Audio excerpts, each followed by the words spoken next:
Hello and welcome to Scale Down Customs. On the workbench today is going to be Revell's 77 Pontiac Firebird. This is obviously the Smokey and the Bandit edition, the black with gold trim. So let's open it up, see what we're dealing with. Glass doesn't look too bad, but it's going to need a little polishing. It's got a couple of scratches in it, so we'll have to put some work into that. And the T-tops, those don't look too bad. All right, the body, typical of the older kits. I've got some right away. I can see some mold lines I'm going to have to deal with. Panel lines are not very deep, so I'll be scribing those down. So this is going to need some work. Looks like I've got a pretty significant low spot right there, and on the other side. Not sure what that's from, so I'll need to work on that as well. So this kit is going to need a little bit of work, it looks like, but I'm excited to see how it's going to turn out.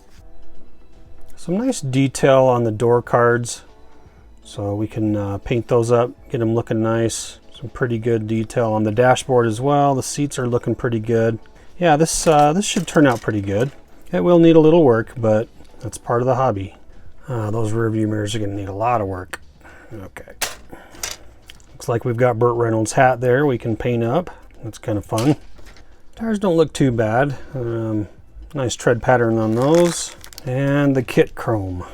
And yeah, that's always a little too shiny for me. So I'll probably be stripping most of this off. I think the wheels I might leave because I'm going to do the two-tone gold and then the chrome diamond cut on the face. So I think I might leave these with the kit chrome and try to do a two-tone and see how those turn out. Looks like we're going to have a solid axle for probably the rear, and the instruction sheet with the decals. Not too bad. Hopefully these decals aren't too old and fragile. Hopefully they'll come off nice and smooth. And then the typical Revell instruction sheet. I do like when they list the names of the pieces though. Helps me learn my parts. But yep, just the basic Revell instructions and then your decal placement.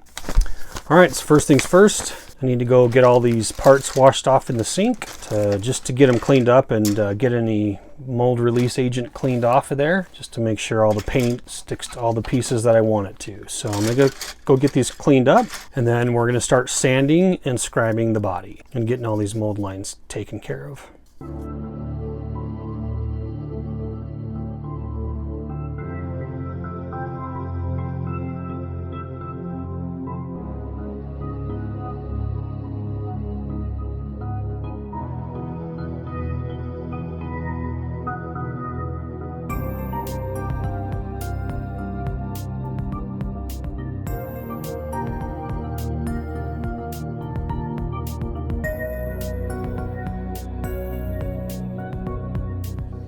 All right, so one of the drawbacks of using a scribing tool is you have the potential to skip off and scribe into your pieces that you don't want scribed, like I've done here, and that's a pretty deep one. So generally when I do make a mistake like that, like I skipped off a little bit here, I'm just going to put a black line with my Sharpie so that I don't miss that. That one's going to be pretty hard to miss. That one's a pretty big one, but I'm going to mark it anyway just to make sure that I don't forget to address that. Couple tips when you're using these panel line scribers. For example, one of the reasons I skipped off down here, when you're coming down to the end of a line, stop short of it and then turn it around and then start and then come back the other way. That way you don't skip off and then skip into your body. So for example, on the trunk line here, I would start here, scribe almost to the end and stop just short of, and then turn it around and repeat the process on the other side. And that way you just run less of a risk of skipping off and scribing straight through the body. The other thing too is the harder you press on the scribing tool, the more chance it has to skip off. That's what happened here. I was pressing really hard, trying to go deep, and it just started making its own line.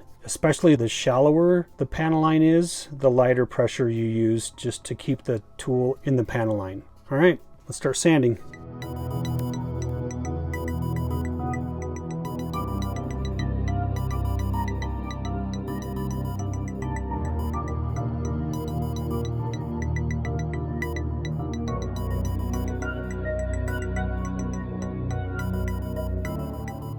mold lines are marked out, any of the scratches or low spots that I could see obviously. Mark those up, and then I'm going to be using 600 grit sanding sponge from Tamiya, as well as just some sanding sticks and emery boards to get this body smoothed off.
All right, so you know how everybody always says if you're doing a new process, make sure you test it on non-essential pieces. Well, yeah, I always forget to do that. What I was doing was I left the rims in the kit chrome and sprayed over that with the Alclad Pale Gold. And then since that was an Alclad, I used the Alclad airbrush cleaner, leaving behind the surface paint with the kit chrome and then the recessed areas with the Pale Gold. But the Alclad airbrush cleaner, it worked really, really well, but if you scrubbed it a little bit too much, it would take the kit chrome off as well. So that almost worked. I'll need to try a little bit of a softer thinner to get that Pale Gold off next time. So I've got my rims back in primer, so we're going to try that again. I'll spray these up in probably a silver because the Alclad chroming process is a little bit fragile. It doesn't like to be rubbed very much unless it's got a clear coat on it. So I'm going to respray these in a silver base and then try the Alclad Pale Gold again on top of that. Or maybe I'll do I need to do a water-based paint, so maybe I'll do Vallejo or something like that. So that almost worked, but let's try that again.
All right, so there we go. Got the chassis completed. A little bit of fitment issues with the engine.